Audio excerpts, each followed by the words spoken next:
Marwar bulletin देखने वाले दर्शकों को चंद्रमोहन कल्ला का नमस्कार, राम राम, नखमा गणिसा।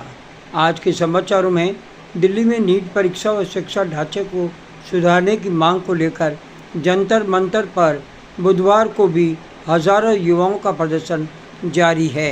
विपक्ष लोकसभा के प्रतिपक्ष के नेता राहुल गांधी के नेतृत्व में काले कपड़े पहनकर युवाओं के पक्ष में संसद में नारेबाजी करते सहज ही देखे जा सकते हैं। उन्होंने लोकसभा व राज्यसभा नहीं चलने दी।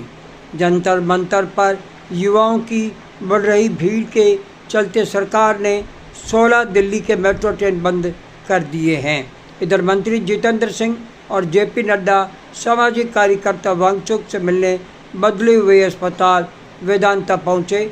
वे युवाओं से भी बात करने के संकेत दे रहे हैं, लेकिन युवाओं ने स्पष्ट कर दिया है कि शिक्षा मंत्री के इस्तीफे के बिना वे बात नहीं करेंगे। विपक्ष भी शिक्षा मंत्री के इस्तीफा देने पर ही सदन की कार्रवाई चलने के संकेत दे रहा है। इधर सरकार नीट परीक्षा पर चर्चा करने को तैयार है, लेकिन विपक्ष अड़ा है। लोकसभा हंगामे के बीच स्थगित कर दी गई, राज्यसभा भी दोपहर तक स्थगित कर दी गई।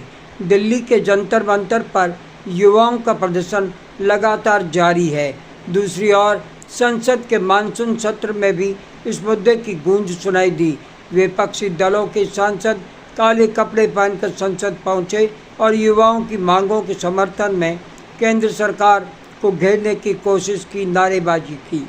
लोकसभा में नेता प्रतिपक्ष राहुल गांधी ने भी खुलकर प्रदर्शनकारी युवाओं का समर्थन कर दिया है और सरकार से उनकी बात सुनने की अपील की है।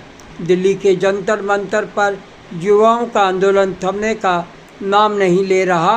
विभिन्न राज्यों से पहुंचे युवा अपनी मांगों को लेकर लगातार प्रदर्शन कर रहे हैं।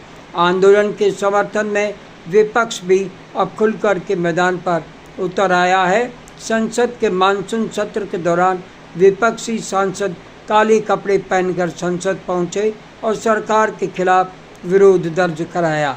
विपक्ष का आरोप है कि सरकार युवाओं की समस्याओं को गंभीरता से नहीं ले रही और उनकी आवाज़ को दबाया जा रहा है, अनसुना किया जा रहा है, जिसे बर्दाश्त नहीं किया जाएगा।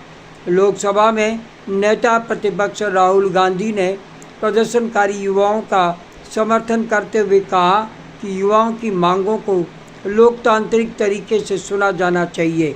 उन्होंने सरकार से आग्रह किया कि आंदोलन कर रहे युवाओं के प्रतिनिधियों से संवाद स्थापित कर समाधान निकाला जाए। इसके लिए उन्होंने बीते दिन शाम को प्रधानमंत्री नरेंद्र मोदी के घर के आगे धरना देकर प्रदर्शन किया और अपनी गिरफ्तारी भी दी।